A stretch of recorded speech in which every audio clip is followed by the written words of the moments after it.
these animals. And so one part of learning mentally is through play, which helps them to learn hunting techniques and other body movements that are going to be very, very important for them. So we're going to practice a little bit of mimicry with, who's this, Nalani? All right, and everybody here on the left side of the stadium. So if you guys would like to help us out with this, stay right where you are, but just stand up.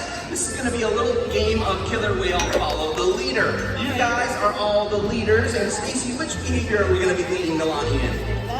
A double peck wave. So on the count of 3, everybody, you're going to put your hands up in the air and just wave them at Nalani. Ready? 1, 2, 3, wave!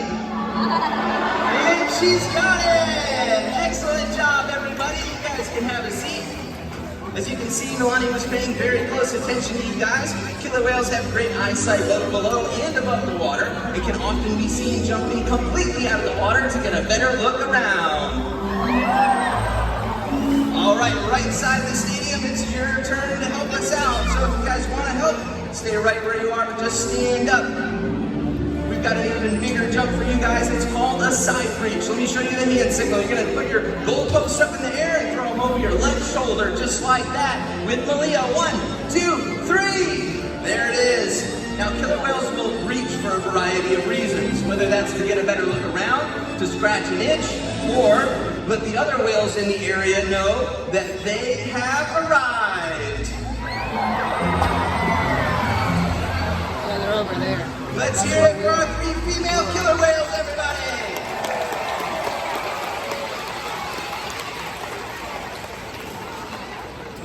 SeaWorld's research and observation of the killer whales in our care has shed light on many mysteries about these amazing animals. For example, we know that the gestation period of a pregnant killer whale is 17 months. Now that's information that would be impossible to obtain in the wild. Some information, however, can only be gained through field research. And that's why SeaWorld partners with such research groups as the Norwegian Orca Survey and NOAA to advance global education. Now, we've learned that killer whales are powerful animals, but perhaps the best expression of that power can be seen when they hunt. Killer whales have a variety of different hunting techniques. Many times, that technique includes working together as a team. Like we talked about, cooperation is key for killer whales. They may school fish together into a tight ball, and then some individuals of the pod, which is what we call a group of killer whales, some individuals will go into that ball of fish and use those powerful tail flukes to stun their prey by swiping at those fish.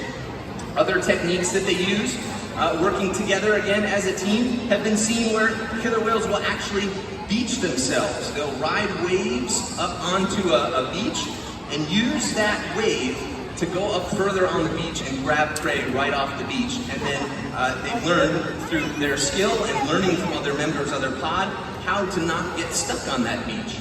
Other things that they'll do to work together is if there's a small ice floe with a seal or other prey item on top of it, they'll actually swim together, creating a bow wave which sends water over the ice floe, knocking that seal off onto the other side.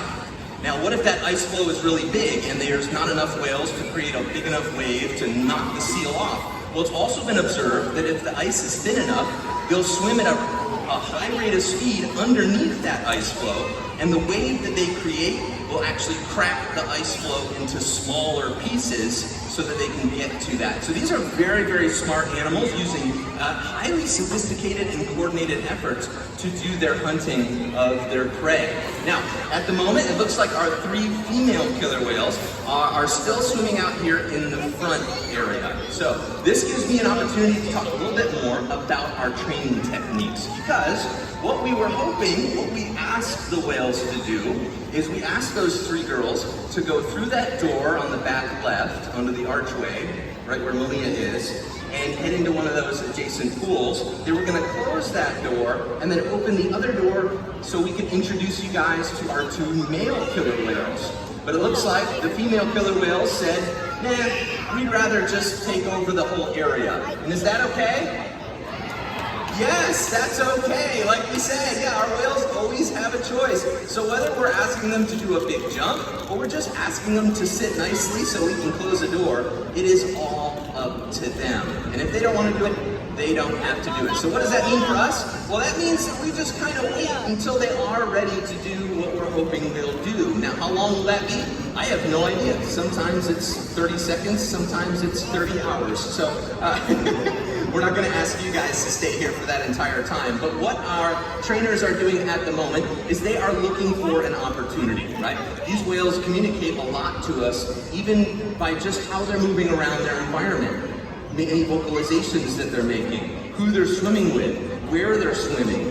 All those different things kind of tell us as trainers what the social environment is with our pod and allows us to pick a moment when we think we might have a successful ask of them. Now, I know I used that word ask quite a few times because, like we've said, all we can do is ask. We can't make a killer whale do anything, can we?